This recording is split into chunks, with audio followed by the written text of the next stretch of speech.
I just want to make it clear that this is a guide, not a walkthrough, so I'm not going to be discussing boss strategies, Estus Shard locations, or anything like that. This video is more meant to help you collect the items that you need to play Soul Level 1 optimally and without all the filler. So yeah, I hope you enjoy. For the starting class, pick Deprived, and for the gift, pick the Life Ring. The beginning of the game doesn't really change too much on a level 1 playthrough, so just play until you get to the Wall of Lothric. Once you've reached the High Wall of Lothric, you'll need to grab these items. The Cell Key to free Grey Rat, the Broadsword, our weapon of choice for the majority of the run, and a Raw Gem to infuse our Broadsword with. The Broadsword can be found by dropping down this ledge and following the path that I'm showing on screen.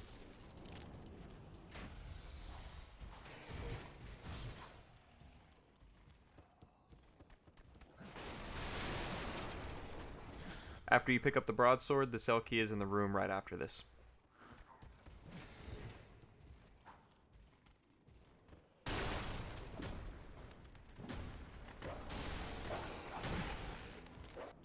Use the key to free Grey Rat, and he will give you the blue Tearstone ring as a reward.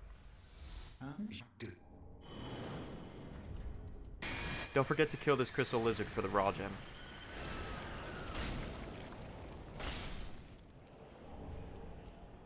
Take down Vort and proceed to the Undead Settlement.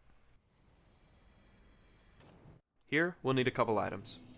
Alluring Skulls for the Deacons of the Deep boss fight, the Mirror Armor set, the Chloranthy Ring, and Flynn's Ring. I won't be using Flynn's Ring in my run, but if you want to run it, then you can. For the first item, kill these dogs and pick up the Alluring Skulls on the ground. The rest of the items are located at the very end of the level, so play until you reach that point.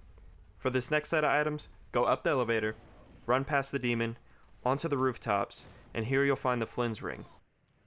Drop down these 3 ledges, and here you'll find the Chloranthy Ring and the Mirror Set. Proceed through the Crucifixion Woods, and here you'll need to exhaust Honorry and Horus's dialogue to start Ceres' questline. The only item we need from the Crucifixion Woods is the Grass Crest Shield, which boosts stamina recovery. From here you can go straight to Farron Keep, where we'll only need 2 items, the Dream Chaser's Ashes and 2 large Titanite shards. The Dream Chaser's Ashes are found behind a hidden wall towards the Old Wolf of Farron bonfire.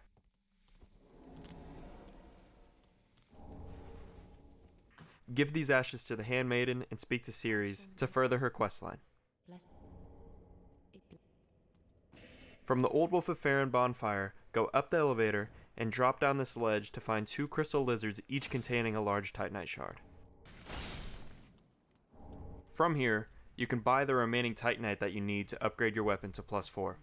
Make sure you infuse your broadsword with the Raw Gem that we collected earlier.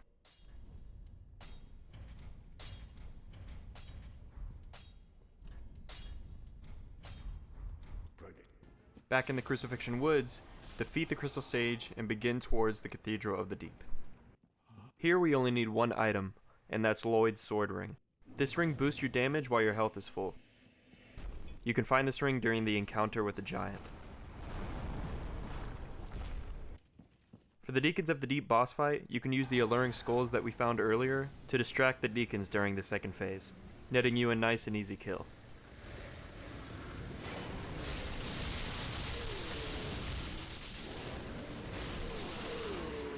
Back in Farron Keep, defeat the Abyss Watchers and carry on to the Catacombs of Karthus.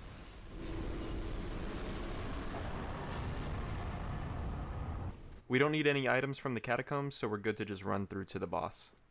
Defeat Wolnir and head to Irithyll of the Boreal Valley.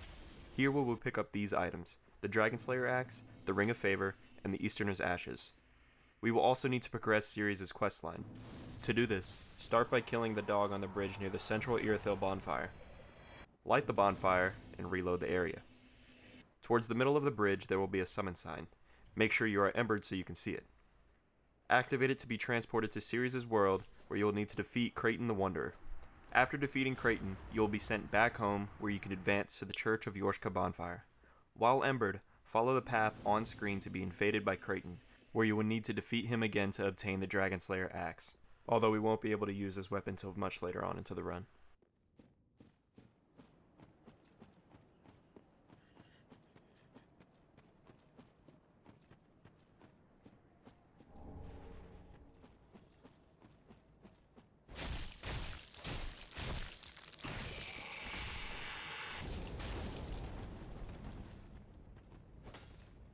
From here you can choose to either fight Yorm or Pontiff. I chose Yorm. There are no items that we need in the Irithyll dungeon, so you're free to go straight to him. Luckily, there are no stat requirements on the Storm Ruler, so you can still use it to defeat him at level 1. If you chose to fight Pontiff, this is where every boss from now on is significantly harder at level 1. After defeating him, head towards this building where inside there is a ladder behind an illusory wall that leads to 2 of the bridge dogs from earlier. Defeating them will grant you access to the most important ring in this entire run, being the Ring of Favor. This ring boosts your health, stamina, and equip load, and it'll stop you from getting one shot from most attacks. From here, you can get the Easterner's Ashes, which can be found by following the route on screen. These allow you to buy an infinite amount of large Titanite shards, which we will need for later. From here, you're good to head straight to Anor Londo and defeat Aldrich, and if you haven't fought Yorm already, then now's the time to do it, as you'll be transported to the next boss fight with the Dancer of the Boreal Valley immediately after defeating the boss. Once you're here, talk to the old lady on the ground, or kill her, whatever you want to do, then kill the Dancer, and place the Basket of Vows on the statue.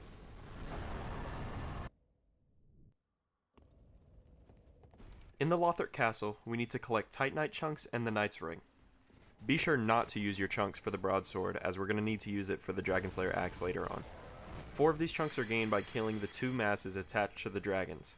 If you're having difficulty with them, you can use fire bombs to stun them or fire resin to do extra damage. To get the Knight's Ring, follow the path shown on screen. We need this ring as well as another to wield the Dragonslayer axe later on.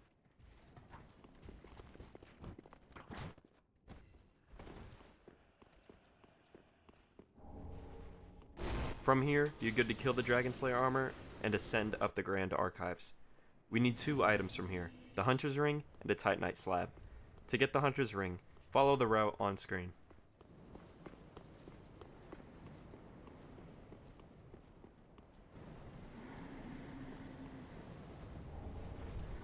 For the Titanite slab, go down the elevator shown in the footage.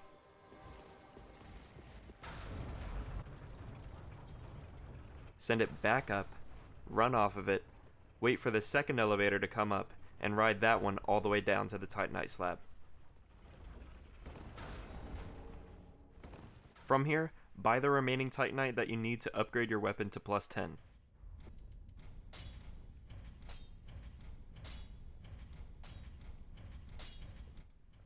I forgot a Titanite chunk. In the Consumed Garden, drop off the elevator halfway down to find the last chunk that we need. While we're here, go ahead and grab this Raw Gem in the Lothric Castle as well. Infuse the Dragonslayer axe with the Raw Gem and upgrade it to +10. Back in the Consumed King's Garden, defeat Osiros and champion Gundyr. We're going to use his soul to get the second most important ring in this run, the Prisoner's Chain. This ring stops us from getting one shot in the fight with the Twin Princes. Go ahead and defeat the Curse-Rotted Greatwood if you haven't already, as we need the Transposing Kiln to give to Lilith to turn boss souls into weapons. Buy the Prisoner's Chain, and with that, the build is complete. All there is to do is to defeat the Twin Princes and the Soul of Cinder, and you've completed your first level 1 run. If you made it this far, thank you for watching. This was a really fun video to make, and I plan on making more in the future. If this guide was useful to you, make sure you like and subscribe. It very much helps. But yeah, that's about all I got for this video. Thank you all for watching. Here's a little sneak